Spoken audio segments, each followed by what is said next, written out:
Good morning, everyone. As mentioned, my name is Sham Menon. I'm the director of the Center for Faith at the U.S. Department of Housing and Urban Development. Welcome to our webinar on HUD's Continuum of Care funding reforms. On Monday, HUD announced a new Notice of Funding Opportunity, known as NOFO, for $4.04 billion to better serve America's vulnerable populations through the Continuum of Care, known as COC, Homelessness Assistance Program. So we love our acronyms here. We'll try to define them as we go through the day for you. We at the Center for Faith are encouraged by this NOFO as HUD's reforms rebalance the COC program to advance treatment, recovery, and self-sufficiency for homeless Americans. And this is right in the wheelhouse of faith-based organizations. We're honored today to conduct this webinar in conjunction with the White House Faith Office and the Center for Faith at the U.S. Department of Health and Human Services. And many thanks to our colleagues at HHS for engineering the production side of the webinar. Right at the start, we want to just thank you all for the work you do in your communities for the least, the last, the lost. As Secretary Turner often says, faith-based organizations have their hands to the plows and are feet on the ground in communities serving those in need. So thank you very much for all that you do. We look to come alongside you all in the work that you do. We here also, before we kind of dive into our experts who are going to walk through the COC NOFO, I'm delighted to turn the floor over to Dave Donaldson, who of the White House Faith Office, and he is Special Assistant to President Trump at the White House. Prior to joining the administration, he's done many things, but just wanted to highlight a couple of things. Dave is the founder of two organizations that you're going to be very familiar with, Convoy of Hope and CityServe. Both organizations do wonderful work. Dave, turn it over to you. Well, thank you, Sham, and hello, everybody. Thanks for being a part of this webinar, which I can tell you at the White House Faith Office, we believe is historic. This is one of the greatest opportunities for the faith community to compete, not just for the funding, but we know what's more at stake is who's going to be that recommended social service provider, who's going to minister. And I also want to just mention on behalf of the White House Faith Office, just how much we love and appreciate Secretary Turner, his courage. In fact, we leave in the morning. We're going to be in Vegas for the Day of Gratitude as part of America 250. And we have 36,000 veterans and military families that are already registered. We're going to honor and serve them. And Sham, you know this, but we asked the veterans who they would like to speak, and Secretary Turner was one of the top. And so it's indicative of his leadership and the favor that's upon him. At the White House, we have an office in the West Wing, but also in the executive building. But also we have across the agencies, faith directors, 13 directors like Sham, who's doing a phenomenal job with your team. And I want to thank you and my good friend Robert and Caitlin. And you're going to hear from Monty as well. But we are blessed with tremendous leaders. I heard the other day a faith leader said to me, we shouldn't touch that government money. But how many know ultimately it's not the government's money, it's God's money. And it's your tax dollars.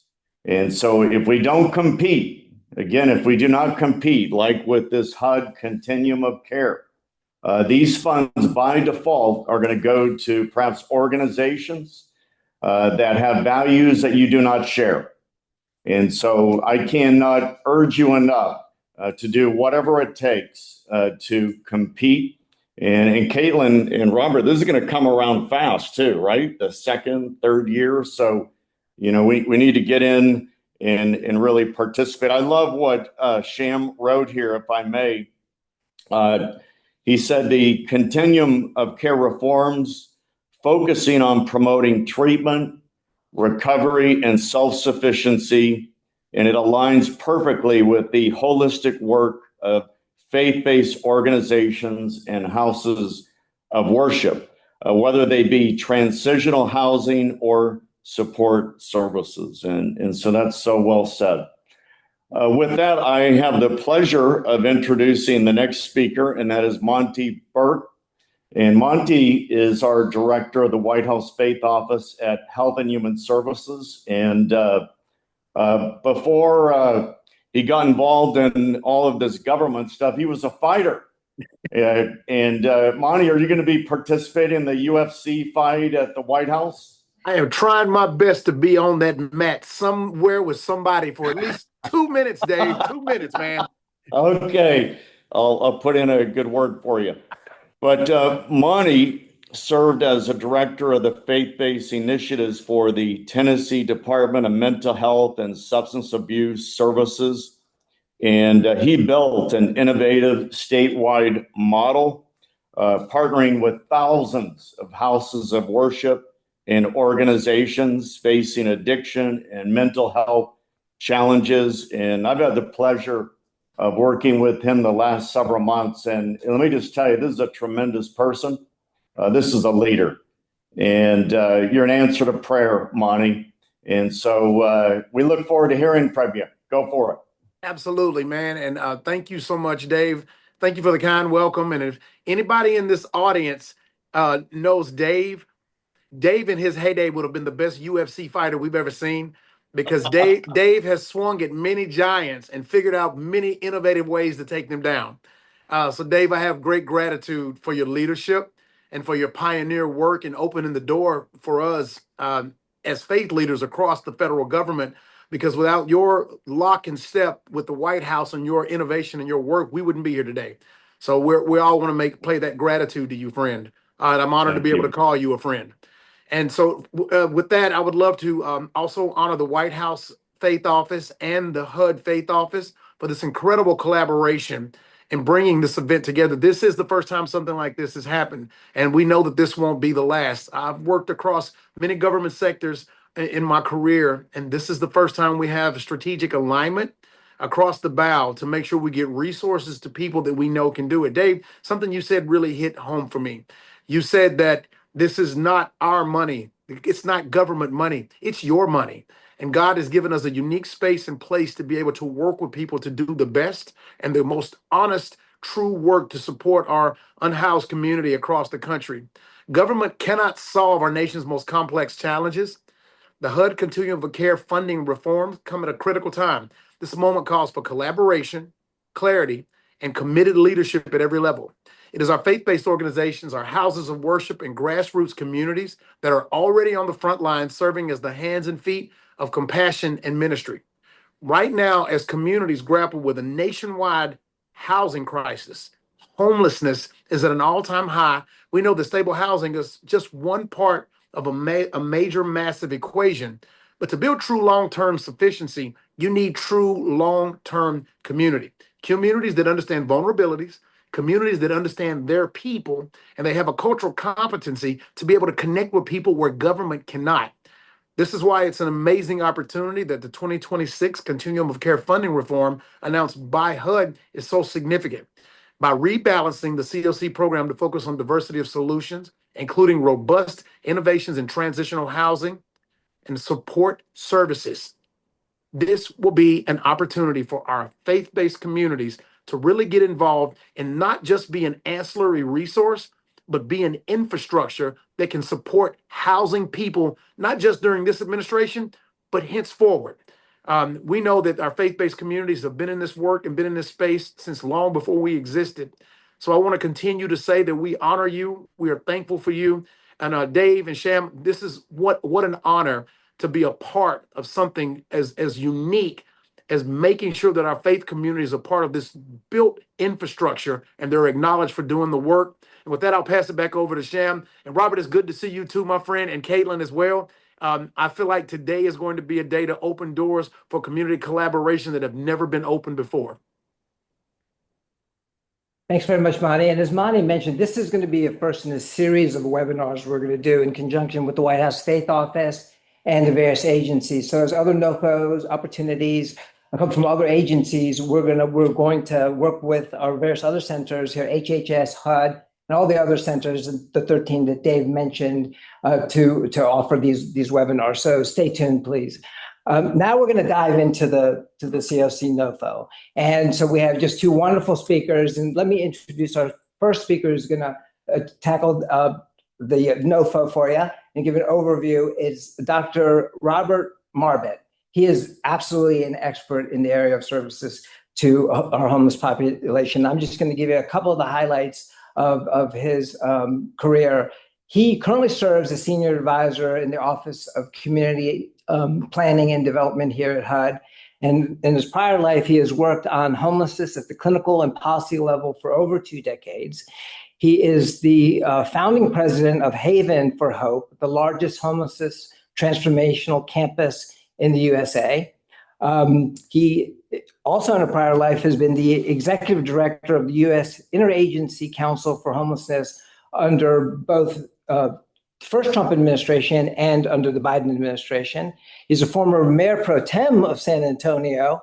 And importantly, he was the chair of the Summer and Winter Olympics and Pan American Sports for the U.S. Olympic Commission.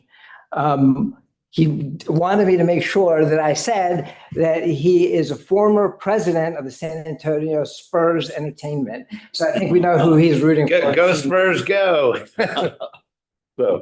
Well, thank you very much. And I think we're going to pull a couple slides up here. And before we get into that, I think where Monte, I'm going to add, because both Monte and Dave talked about this. The faith community led the way after the Civil War. Shortly after the Civil War, we had the highest homelessness we had ever seen in the country, the most amount of orphans. I know the terminology's changed over time, and widows and such. And it was the local faith churches, small, literally, itinerant out, churches to mega churches, to 3 big organizations, faith organizations: Salvation Army, the Bowery, which became the Union Gospel Rescue Mission, City Gate Network, and the American Red Cross at that time was very much a faith community. And they were the leaders in this space, really from 1866 up to 1987 until the federal government gets involved. So for 12 decades, over a century, the faith community led the way. And in some ways, when 1987, when federal government became more formalized about homelessness, there was this sort of pushing away, slowly, steady, some of it's rules, some of it was policy, some of it was practice. But we need the faith community back, and we need very well-run faith groups that do outstanding service, need to be at the table. And I look at those finances, as you point out, as a way to actually spread the impact, to do better work and such. So with that, if we can go into the slide, I don't know who's pushing our first slide. There we go. So for those of you who are involved in the homelessness service space, this is a slide that comes right out of it's called the AHAR. It's our annual report that what HUD does and gives to Congress and the general public. And sometimes I call this the spaghetti chart because there's a lot going on here. But this is the chart that you've seen for the last 20 or so years in the AHAR report. And I'm going to go give you a more simplified slide here in a sec to show it. But the big thing when you start to look at it, every aspect of homelessness sub-measurement that you do, except for transitional housing, has gone significantly upward. So if we go to the next slide, the bar chart here. This is a much easier way to understand. Everything on the spaghetti chart comes right into this bar chart. And what we've done to orientate you is, instead of having every year, we go to 2007, which is the first year data was available, then 2013, and I'll explain why in a second, and then last year's data and this year's data. And the big takeaways on this chart, and we could spend 3 hours just looking at this chart and seeing what's happened in the prior chart. But the big thing is homelessness dramatically increased after 2013. And before 2013, it was really flat for about 7 years. Through 2 different presidential administrations, it was flat. A few things were going up and down, but we were doing a pretty good job. And street level homelessness and unsheltered homelessness were actually steadily going down and shrinking. And then the federal government, in the second part of the second administration of President Obama, ended up making a lot of changes that took effect in 2014. These changes, it was literally the start of pushing some of the faith communities away. It was a push of moving law enforcement away from this. It also said that you can no longer have participation requirements that came out of the Bill Clinton, Newt Gingrich welfare reforms in 1996, where up until then, like think about a Pell Grant. A Pell Grant, before there weren't really any requirements, it was just a grant. But then when the Welfare Reform Act came out, it said you had to attend 88.5% in classes, you had to have a 2.0, you had to finish in 2, 3, or 4 or 5 years, whatever your grant process was. You had to have upward mobility. If you failed a class, that would get clawed back. The same thing was true with the homelessness services up till 2014, where an agency was allowed to have requirements. In fact, it's those treatment requirements that make it successful. Going to the AA meeting with your case manager, meeting with your counselor, all of that goes into the robust treatment. And we're finding a lot more great research that's coming out of Mission's Helping Up Mission with Johns Hopkins. They're starting to really get scientific about we need a 40-hour program. And Caitlin will go through the details of what the actual NOFA is, but we're seeing in the research, the more robust your program, the more it looks like a 40-hour work week, it starts to feel and look like when you start moving to self-sufficiency. And we've also found that if you have 8, 9, 10, 12 hours of that is clinically driven on treatment, substance abuse, untreated mental illness for the individuals who need that, that's sort of the secret sauce to moving toward what our goal is. And we want to make it very clear. Our goal is self-sufficiency. It is no longer, let's put more people on welfare. How fast can you put people on welfare? How fast can you put people on assistance? Our goal is, how do we work together, everybody working together and to create self-sufficiency and independence? That is our goal. And so when you finish looking at this chart, in 2014, and I like to always remind people, the president at that time, the Interagency Council at that time, the HUD secretary at all that time said, if we make all these changes, that it would end homeless in 10 years, it would end chronic homeless in 5, it would end veteran homeless in 5, it would end all family homeless in 8, and it just didn't. It just did not. In fact, homelessness has basically almost doubled, even though the subsidies have tripled. So think about that. Homelessness has doubled while government subsidies have tripled. So it hasn't worked. And part of that secret to the puzzle is cutting out law enforcement, cutting out the faith community, cutting out the treatment requirements. And so that's what Caitlin's going to take over now, and she'll go through exactly what the mediation is for what we see here. And again, for those of you in this space every day, thank you so very much for your daily service. Okay. And would you like to introduce Caitlin, give her a little bit of her background, and then how you all work together, and before she dives into the details? Caitlin McKinney is the absolute smartest person I've ever met in this space, just full stop. She's so intuitive about this. She's gotten it.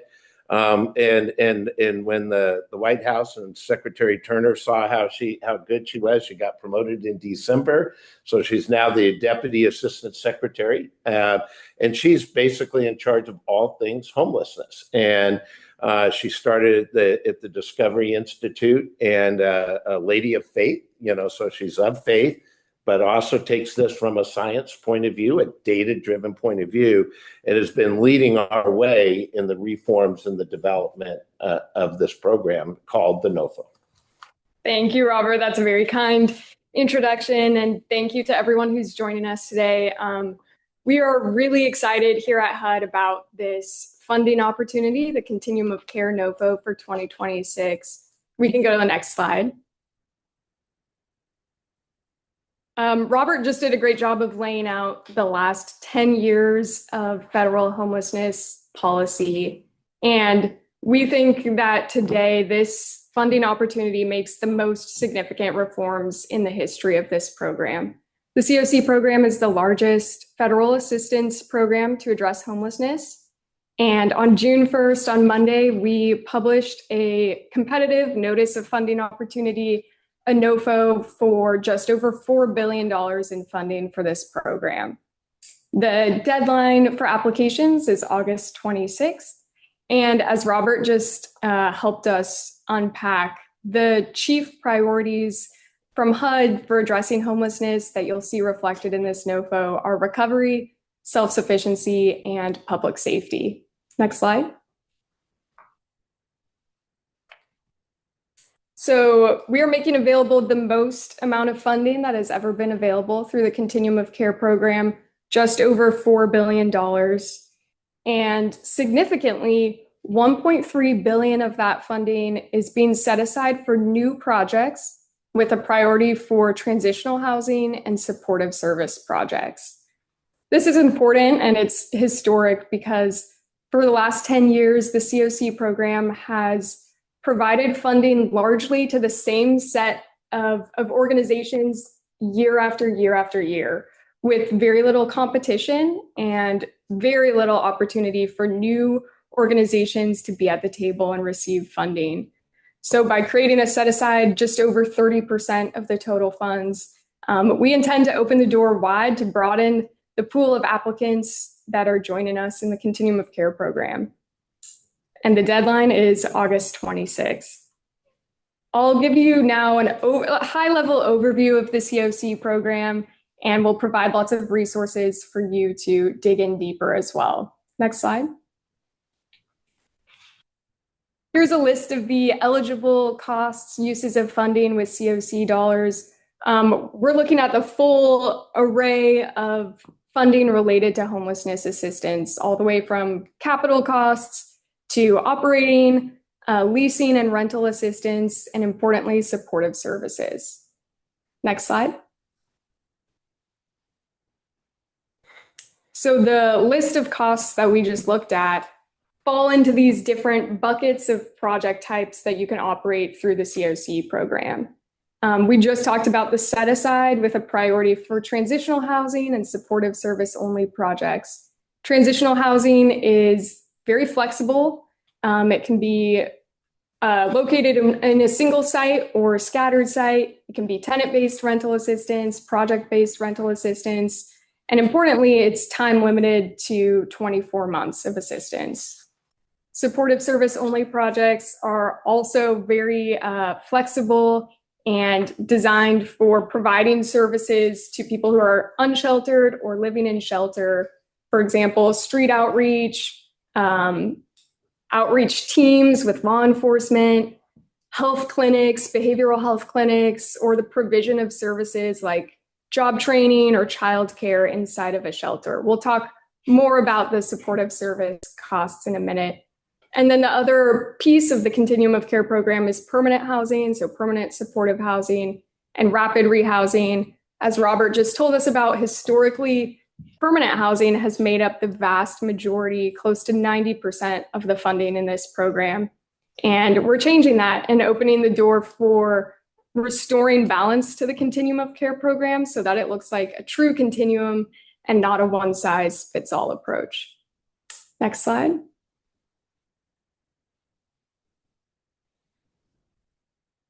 This is my favorite slide. I'm so excited to share with you all, as I know we have lots of HHS fans and grantees on this call.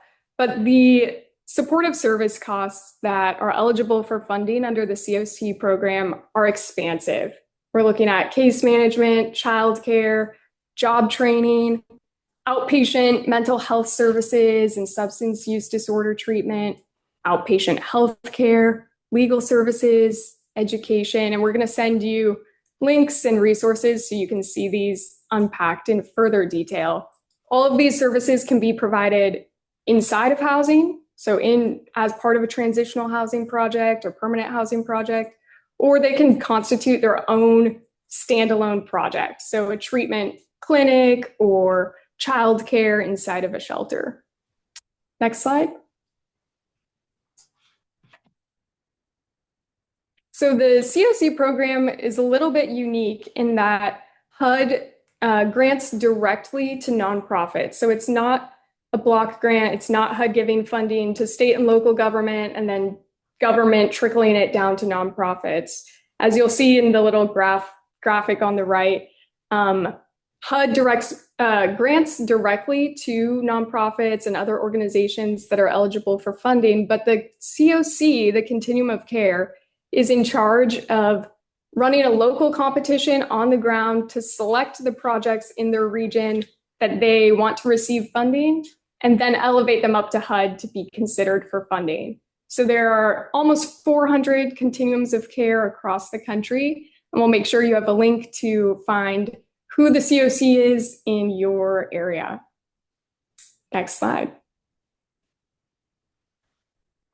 And since the COCs are responsible, so it's important to note, the COCs are responsible for running the homelessness response system in their area and then running a local competition and sending applications up to HUD.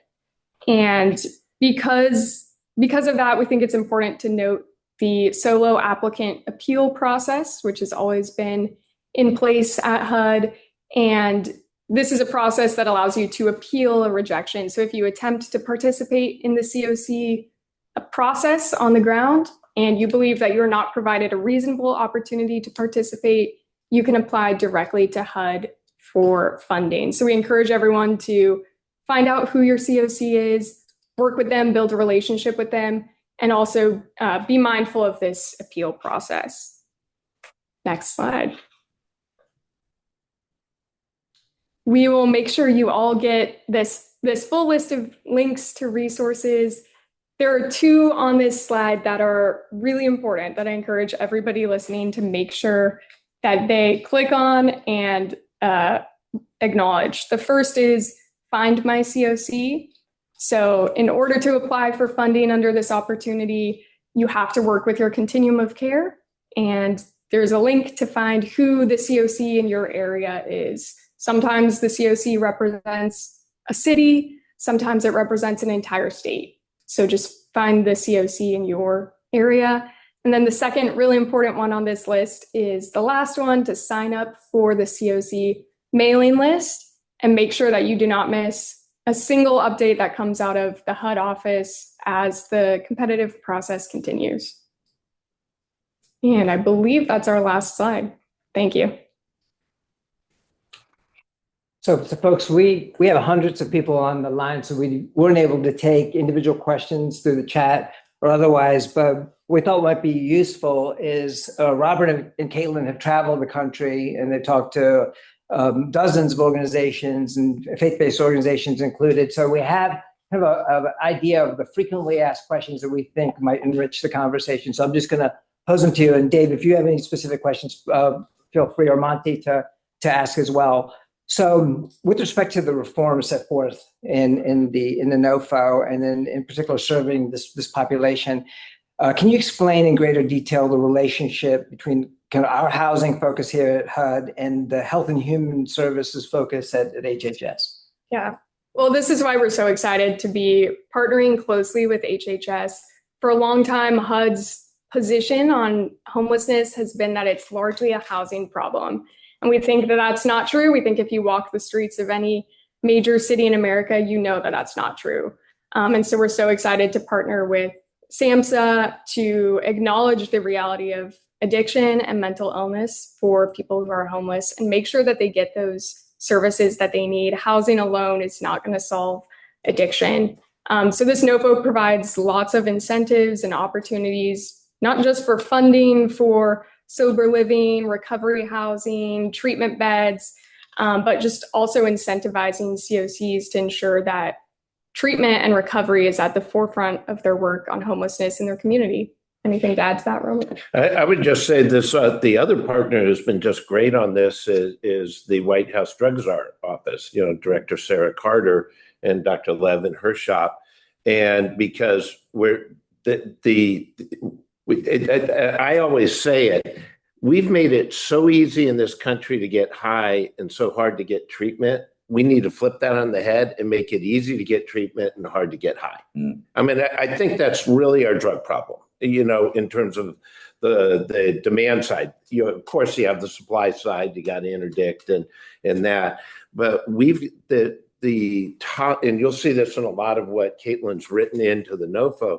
We have communities across America that were basically saying open drug use and open market drug use and help fund direct and indirect harm reduction programs. That's just, we are stopping that. We're changing what our main measurement is, but we're also putting our money where it is in coordination with multiple departments and agency across the administration to really focus on treatment and recovery.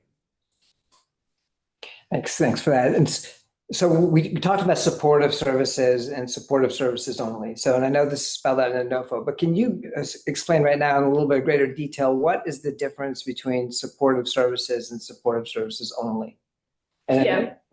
Yeah, so supportive services, that list that we walked through, case management, treatment, job training, those can all be funded with COC dollars in any project. So inside of transitional housing, inside of permanent supportive housing, but they can also be funded as their own project.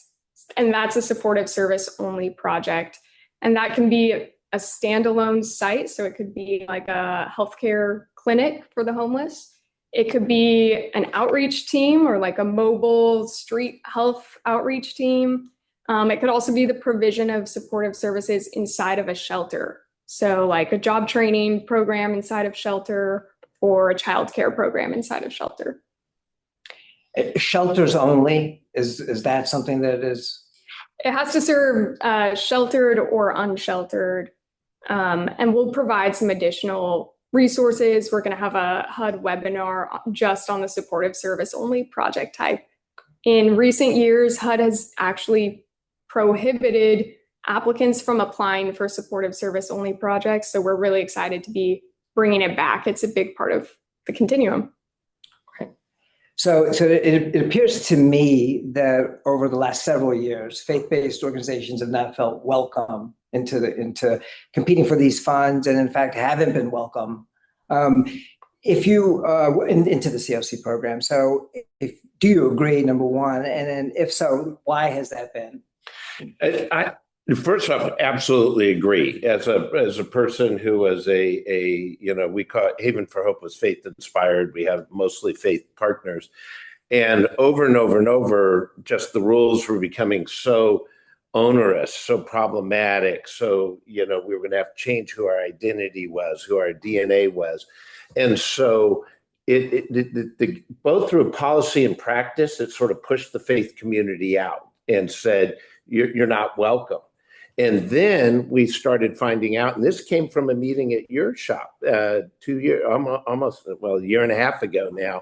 And we were over at your shop, and we were, somebody said, you had a bunch of faith group in their room, and they said, we had something in our contract, and Caitlin goes, not our contract, not HUD. And we found out it was local communities adding extra contract requirements beyond the federal requirements. And we're saying, no, we're not doing that anymore. So we want to have a fair playing field that if you're a faith organization and you do a good job, we want you at this table. We need you at this table. The people who are trying to help out of homeless need you at this table. Yeah, that's well said. I served on the SAMHSA commission for several years. And the heartbreak, Robert and Caitlin, is we were the final review. And there were hardly any faith-based organizations, providers even competing in the first place. And so we inquired, and one after another said they were afraid that they would have to compromise, their mission and their methods. But when we did the study during the Bush era, we found very little government intervention, and intrusion. And so I think a lot of it is a ruse to keep you away from competing. Secondly, how else are we going to test it? How else are we going to codify our religious liberties if we don't get in there and write winning grants? I think specifically in the COC program, I think faith-based organizations have been excluded largely because of HUD's Housing First mandate. So HUD said you are prohibited from receiving funding unless you are a Housing First organization that does not have any participation requirements for your residents. So that's changing this year. And also HUD has historically had very little competition in this competition, and that's changing this year as well. So we hope that opens the door for many applicants, including faith-based organizations. In terms of the scoring in the prior NOFOs, what was it like? Did you get extra points for treatment recovery in the prior NOFOs and self-sufficiency and work requirements? And if not, how's that changing here? In the Biden administration, you had to pledge your fidelity. That was their word in the NOFO to Housing First. And there were lots of other ideological restrictions in the NOFOs. This one is very pro-treatment and recovery. We address all of the relevant subpopulations that are homeless: families, domestic violence survivors, youth, people with substance use disorder. And then we promote job training, employment, self-sufficiency, and all of those things. First of all, Caitlin, congratulations on your promotion, and congratulations to all of us. Amen. But a question our office is getting asked is, what is that process if that continuum of care is rounded the wagons and they're not letting you in? What is the appeal process? Yeah, it's so important that we covered it in that slide, and we'll make sure you get resources about it as well. This is an appeal process that HUD has always had in place called the solo applicant appeal process, and you can find more information about it in the NOFO. And as Robert and Caitlin know, and just for y'all to have a little preview of this, HUD is also making big changes in this NOFO to welcome back faith-based organizations. Specifically, as you'll see in the NOFO, HUD wants you to know that it respects your ability to operate your faith-based organization consistent with your beliefs and consistent with applicable law, like the First Amendment, Religious Freedom Restoration Act, Title VII, and HUD's own regulations. This may include requiring employees to be co-religionists, other personnel decisions, and seeking religious accommodations for any requirements HUD imposes on federal grants that conflict with your sincerely held religious belief. Interested applicants should reach out to HUD to request a religious accommodation as appropriate. HUD will, to the extent permitted by law, grant requests consistent with Secretary Turner's faith-forward approach. We do remind applicants to comply with HUD's longstanding regulations for faith-based organizations receiving funding, which include not using direct federal funding for explicitly religious activities in the same time and place as federally funded programs. In other words, you can do those activities, but they must be separated in time or location and privately funded and voluntary as well from the HUD-sponsored program. So those are changes that that we feel very excited about, those protections for religious liberty that are a part of this NOFO. Anything else to add? Anything you want to ask before I continue on with the questions, Monty, from your vantage point? Just want to add, reading through the comments and questions, I think we need to solidify information around that this is a very new administration in this space and how we're approaching this. I think some of the questions that the people are asking are legitimate. However, they're asking questions from previous leadership. And the panelists today are exploring and also opening the door for innovation. The innovation is to make sure that our faith-based communities are involved in this qualitative matrix from ground zero. And then lastly, I worked in the state of Tennessee. I came to the federal government because we were opening the door for faith-based communities to be a part of a healing process. So be patient with us, work with us. And it's like Dave said, we don't know what we don't know until you tell us. So we need you to be a part of the process with us from ground zero and communicate with us. That's the purpose of us having the webinar and opening the door to dialogue and conversation. And thank you, Sham, for this. Of course. So, moving to kind of a budget type question, right? So how long is the funding in this NOFO? This is an annual competition with 1-year grant periods. Okay. So, and I think you all have probably heard this as well. The question is, how do you budget with the 1-year, funding commitment? How do you make budgeting decisions for might be beneficial for the organizations to hear from y'all? Yeah. Well, I'll say that one of the biggest changes that we've made that we think makes this program much more healthy and closer to what it was intended to be is making it competitive. So under previous administrations, there has been just a high level of renewing funding for the same projects year after year after year. For example, in 2024, only 3% of the funding went towards new projects that year. HUD only required about 5% of funding and projects to be awarded based on merit. The rest was just awarded. So I think we would encourage people to, we're making changes so that you are not entitled to more than 1 year of funding at a time. That's what this program is. And Robert can maybe speak to budgeting in light of that. It's so important to have competition because sadly, the last 4 years, it was 93% automatic renewal. That's not competition. That's 7% competing. And when you have competition, it improves transparency, accountability, outcomes, but it also promotes innovation. You don't see innovation if you have somebody automatic renew. We're looking at some of the contracts and people just change the date, and that's all they do and just re-up and go. And, we're in the middle of the, NBA playoffs and the Stanley Cup playoffs. Competitions, that you see the best performances step up now. And by having the competition that Caitlin and her team is structured here, it's going to bring the best players out and such. We want the best organizations at the table helping us. So the NOFO is out. So what would be the kind of the first step for an organization who hasn't participated in the NOFO in past years and hasn't looked at this opportunity, now is looking to participate? What do you recommend is kind of the first step for any organization out there? Yeah, I would look at the resources that we provided in the last slide, and we'll be sure to follow up and provide those as well. But learn about what the Continuum of Care program is, find out who the COC is in your geographic area, and sign up for our mailing list so that you don't miss any other HUD webinars.